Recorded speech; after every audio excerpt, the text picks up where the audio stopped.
Well, here we are in a beautiful patch of Trillium that goes on for miles here in Ellison Bay, Door County, Wisconsin, place where there's just a lot of Trilliums, very beautiful.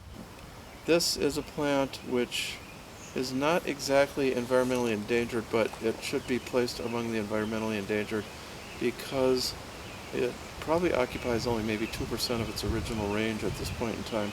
But also, see, these plants, we can't tell. It takes 7 years for the plant to grow up big enough to produce a flower. So we know all these plants are at least 7 years old, but they could be 100 years old too. And they have a root about this big, and yeah, about this big, no matter whether they're 100 years old or 7 years old. And it takes a lot of them. We found I talked to Susan Leopold from UPS in Virginia, and she said that a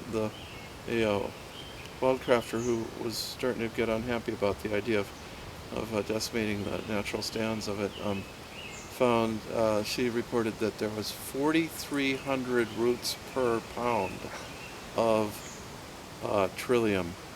So that gives us some idea of how much it takes to fill that herb jar in the herb store.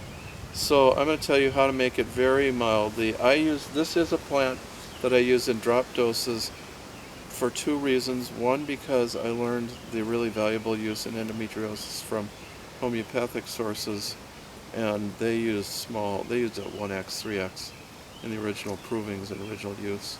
It was introduced by low potency homeopaths who are kind of semi-herbalists. And so I use 1 to 3 drops 1 to 3 times a day.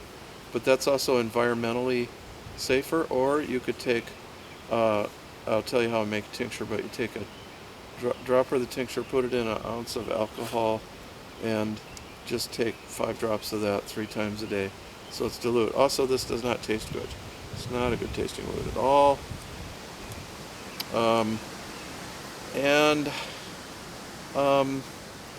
So what I do to make it is I go out into woods like this and collect 3 to 4 roots every 4 or 5 years, wash them off, and put them in about 4 ounces of alcohol, and chop them up some, and then let them sit for 3 months, although 1 month would do it too.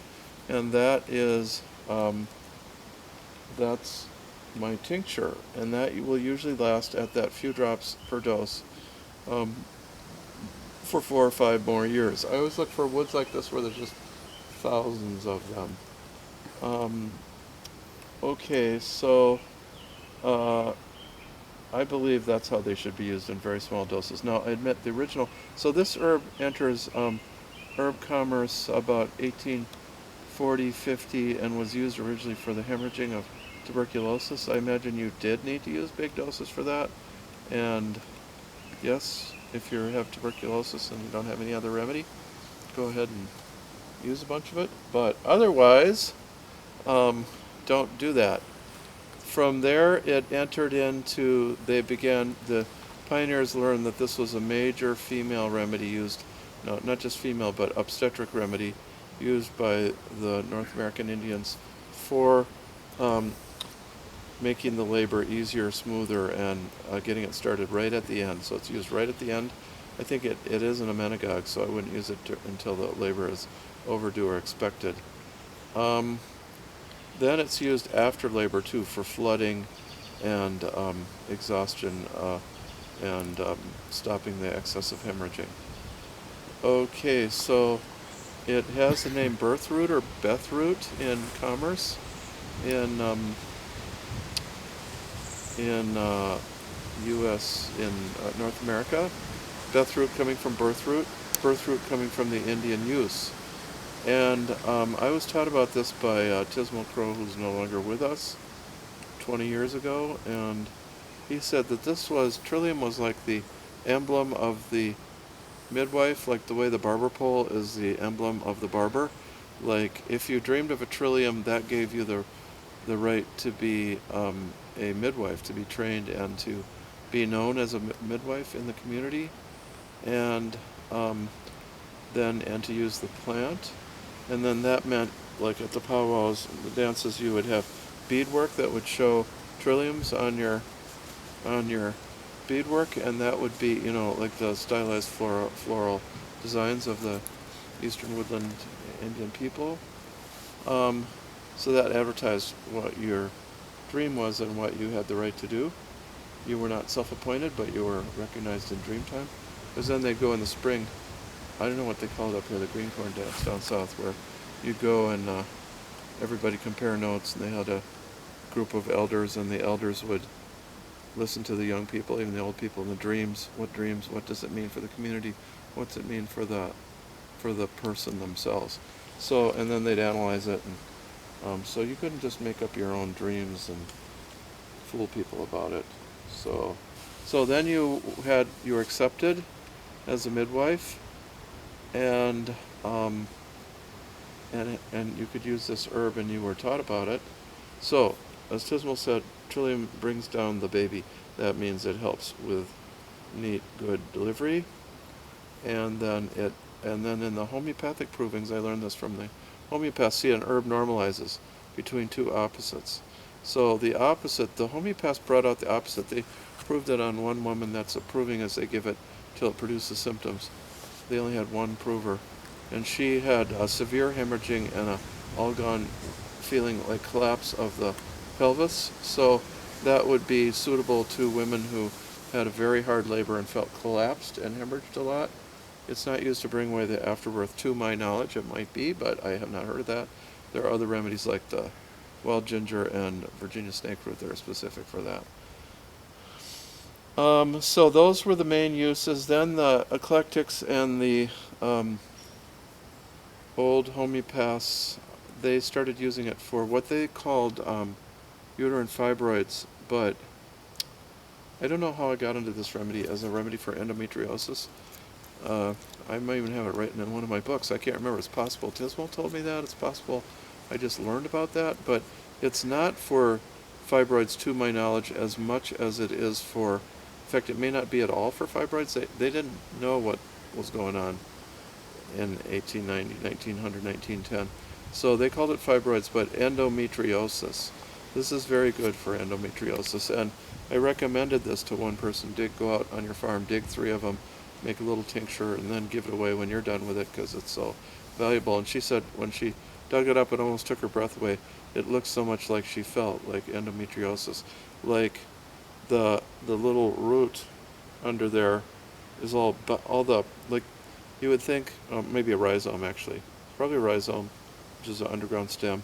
And then the rootlets, instead of spreading out nicely, let's spread out, they all go like all tighten around the root. And she said, that's just exactly how I feel, so tight in there, like all the endometrium is all building all around the womb and stuff. And this totally cured her, totally. She wrote an article that appeared in the NEHA, New England Herbal Association journal, about 5 years ago or so. So,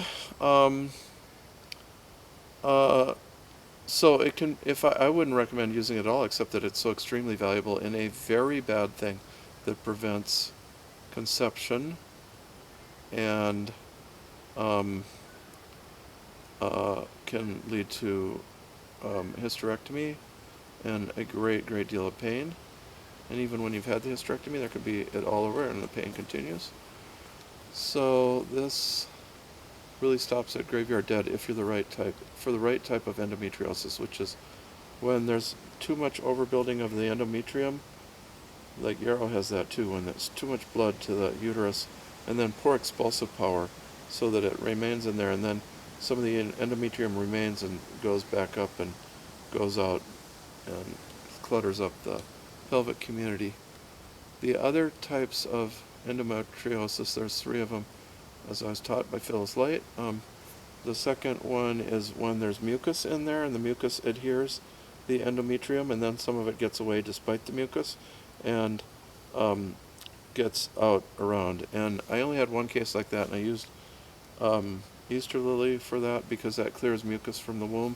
And that woman wrote me such a kind, good letter. she and her husband been married for 20 years, tried to have kids, but she couldn't, and she was in terrible, terrible pain a lot, and this just completely removed the pain. I didn't tell her, but it's a darn good fertility medicine. I never heard back, so they probably didn't. She was 44 then. I doubt she had a child, but I wouldn't totally give up. It's such a good fertility medicine. Clears away the mucus that prevents um, implantation or attachment of the egg, or the sperm gametes from getting to the egg. But that's Easter lily, another lily. This is in the lily family, the greater lily family, however they split it up. But that's pretty much its uses, so it's just some very specific, simple uses. To my knowledge, you do not use it for other stuff. And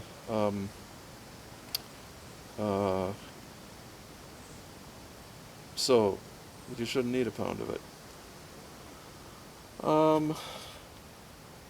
But I do think it can be ecologically harvested for, out of this woods where there's 10, 20,000 of them, you could pick 100, and that would be enough to supply all the herbalists in North America with all the people that came to them for endometriosis, I think, for a year or two. And that's something like that. That just would be a very low level of harvest and use. So small doses. It's very bad tasting, very strong tasting. It just does not need to be used in big doses, and I swear it. So